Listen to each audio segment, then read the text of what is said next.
Alright, today we're going to discuss how to cap a sprinkler. So what we're going to do is we're going to dig this out, we're going to remove it, and then we're going to cap it with a sprinkler cap. Let me get a better picture.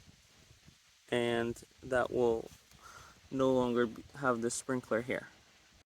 Here's a tip for you guys. If you're doing it in a nice part of the lawn and you want to have the grass look nice when you're done, dig around the edges, and I'll show you, so that you can put the grass back once you're done.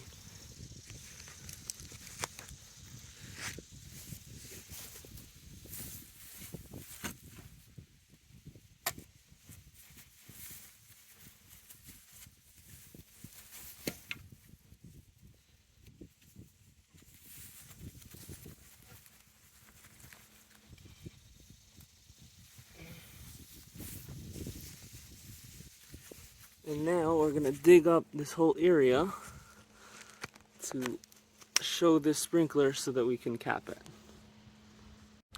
Okay, now we dug it up, and what we're gonna do is we're gonna unscrew this and we're gonna try to cap it.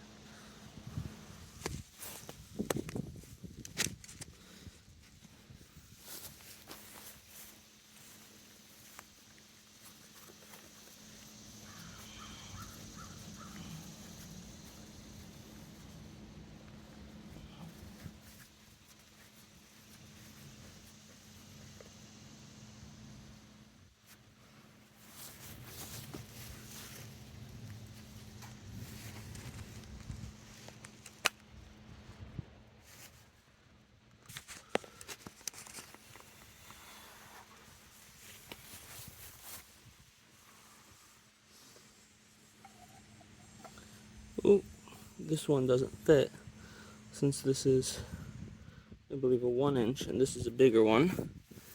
This is probably 1.5 inches, so we're gonna need to find another cap.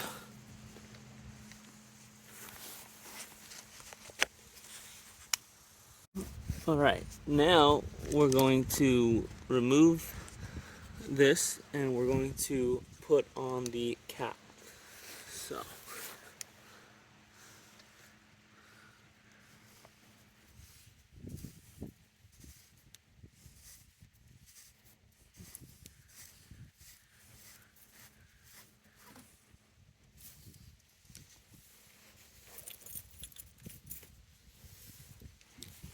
here's the cap. This is a 1 inch. And the reason we're capping this off is to give more pressure, and I'll show you, to the other heads on this zone. Since this zone is in the back, we don't really need it. As you can see, this white, we're not doing the back. But in the front, we want to push all the water there. So we're gonna go and test it, and then we're just going to fill this hole and put that beautiful grass that we kept intact on top, and that will complete this. Alright, since this, after I capped it, is dripping, we're gonna add some Teflon tape, looks like this, to kind of seal it up a little better. Unscrew it and seal it with some Teflon.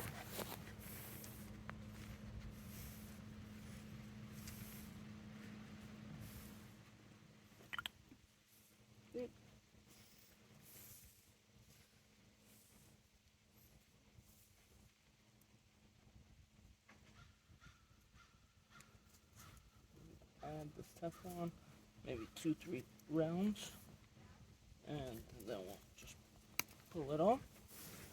And then we're gonna put the cap back on, kind of give it a better seal, and we're gonna make it tight. First we're gonna try hand tight, and then if that still doesn't work, I'm gonna use the pliers to tighten it a little bit more.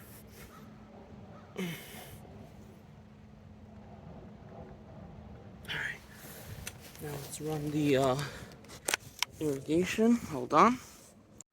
As you can see, the sprinklers are on, and this is barely leaking, so that should be fine.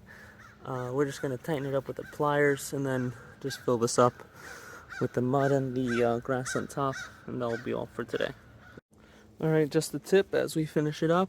We emptied it from the wheelbarrow. The reason why I placed the mud in the wheelbarrow is if I placed it on the grass, it would be hard to pull it out of the grass and get it back, and especially if it got wet, it would be even harder. So that's why I did that. Hit subscribe, and if you want to see more on how to do stuff.